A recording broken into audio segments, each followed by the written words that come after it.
What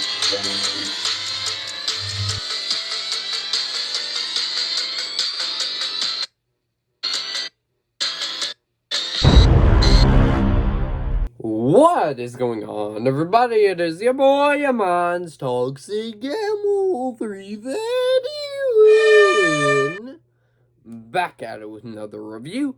And today we are going to be reviewing Night Swim. I'm a little bit late to reviewing this. I saw this on Thursday, a day early before it came out. And I was gonna originally post a review on Friday, but ended up not happening because I ended up going to a friend's house and staying the night. So I came back today to do this review. So, yeah. But before we get to the actual beginning of the video, what's up, guys? Don't forget to subscribe if you're new to the channel, because number one, it's absolutely free. Number two, we're on the road to 600 subscribers, just 76 away now. I really help out you boys if you do subscribe.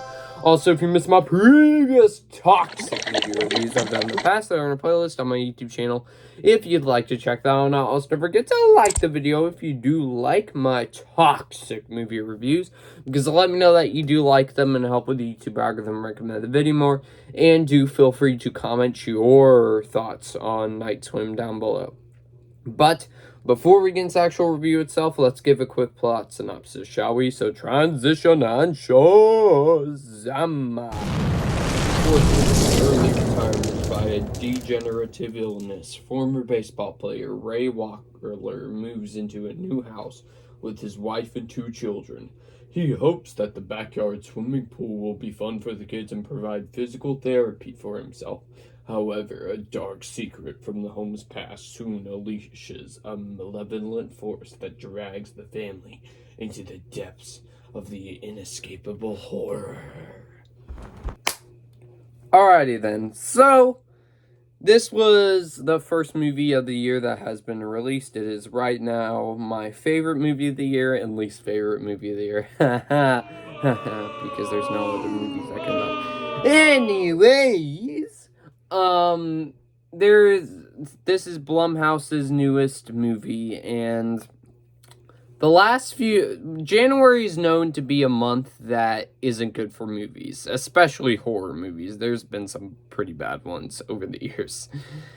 And that changed when over the last 2 years. So, because, Scream, in 2022, we had Scream 5 come out, which that's a good movie. I thought Scream 2022 was really good, and a good, solid Scream sequel.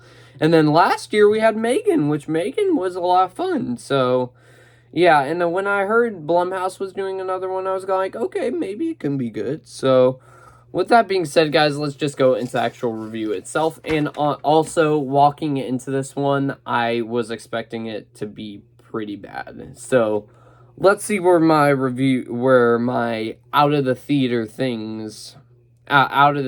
thoughts went. So, alright, starting off, we always start with the good here, and we're starting off with the good right now. So starting off with the good, the family. I thought the family was good, because, you didn't hate them and want them to die, and you didn't think they were annoying. Don't get me wrong, they're not, the best family in all horror movies. You want them to survive, so much. You don't get attracted to them a lot, but you do care about them a little bit, and definitely don't want to root for them to die. And they added an interesting family aspect throughout with the Wyatt Russell's character's illness. I thought that was pretty interesting. Another positive has unintentional hilarious humor, which I think this could be a movie that could make people end up putting it in the so bad it's good category. I think it could be a watchable horror movie that you can tell is pretty bad, but you can just laugh at it, and you can take it as a comedy, like The Happening. I've never seen The Happening, but I heard if you take that movie as a comedy and watch it as a comedy, it's hilarious. But if you watch it as a horror movie, it's so I think that could be the same situation here. So that's another positive. So it could be seen as a modern day comedy, maybe. I don't know. the another positive, which I think I'm in the minority on, but the lore with the pool, I thought it was interesting enough. Is it the most interesting lore explored in previous movies and televisions and stuff with other lore? No, it's not the most interesting, but I thought it was kind of interesting how they explored it ish, so I thought they did an interesting job on that. Excuse me, I just burped. Excuse me again. Another positive is the performance of the Wyatt Russell in the first half of the movie. Realize how I said first half, because we'll move on to that in a second. But the performance of Wyatt Russell in here was pretty decent. He was good in the first half. The performance was pretty good. Wyatt Russell, the only thing I've seen him in is Falcon Winter Soldier as U.S. Agent, which he was really good in that. So seeing him in this, he was pretty solid too at the beginning, like I said multiple times. But with that being said, that's all where all my positives end. Now let's move on to the mixed aspect. The dialogue.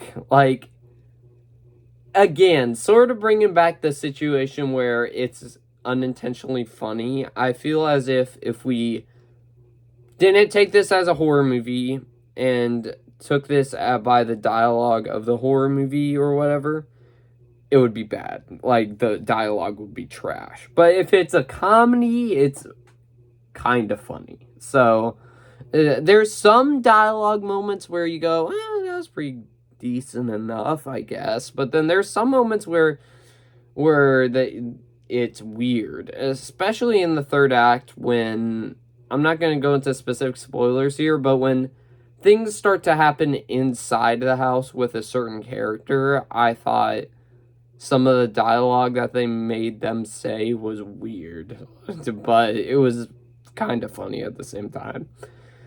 Another mixed aspect, the CGI. Most CGI nowadays are pretty iffy. But the CGI in this was good sometimes, but there were some times where it was bad. But it was most of the time pretty decent for what it was. It wasn't the amazing, and it wasn't terrible. It was just mid CGI. So both middle ground, good and bad. So yeah.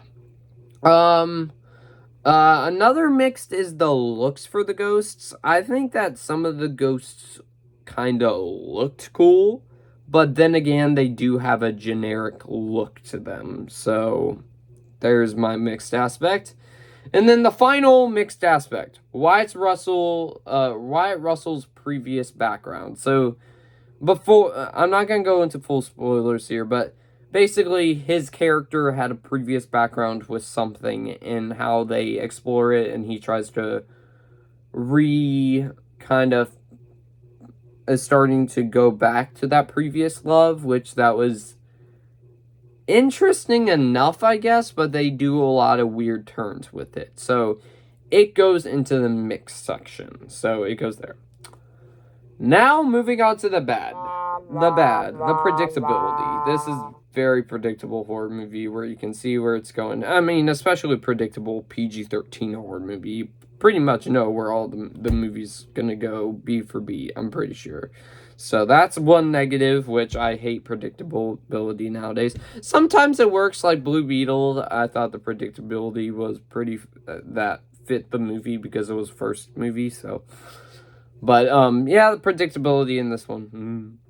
Another negative, the pool as the main source of this movie. This is a big negative of mine, because it feels goofy in a way. I don't know how to explain it, but when we saw that's what made me hesitant about seeing this, because the trailers, how they make the pool like a haunted pool, just saying it rolling off the tongue, it sounds weird. I don't know if it's weird for you guys, but whenever I say, oh, it's a haunted pool, it feels kind of kiddish and goofy, you know? And that's kind of, it's just, you know, I don't have words for this, because that's pretty much all I can remember about this movie. It's just, I'll just get out of the way now. It's a fine, watchable movie that's not really memorable. It's a fine watch. So, with that being said, guys, let's bring out the Toxic Mita, and I will give it a Toxic Goodness.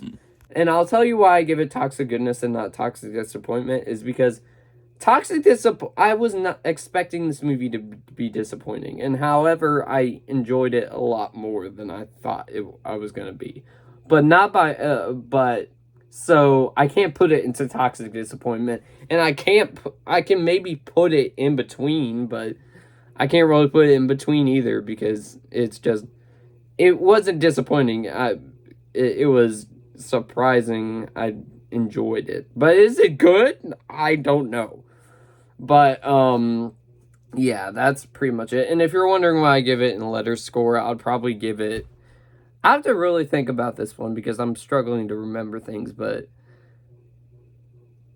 I'd probably give it a C+. It was okay. It was okay time. And I think it's definitely one you should stream. I don't recommend seeing it in theaters, but it's a streamable movie. So, now... That's where everything ends. Okay, I hope y'all enjoyed this review. I'm all over the place today, don't mind me. It's just hard to remember some certain things with this because it is forgettable.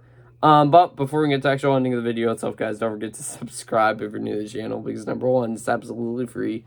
And number two, we're on the road to 600 subscribers, just 76 away now. Really help out your boy if you did subscribe. Also, if you missed my previous Toxic movie reviews I've done in the past, they're in a playlist on my YouTube channel. If you'd like to check that out now, also don't forget to like the video if you do like my Toxic movie reviews, because let me know that you do like it, and it'll help with YouTube algorithm recommend video more. Don't forget to ring the bell for notifications of notification upload, because we do multiple uploads here on the channel every single day. Also, do share the video because also, I got some more people join that Toxic camp. And do feel free to comment your thoughts on Night Swim down below. But with that being said, guys, I'll see y'all next one, everybody.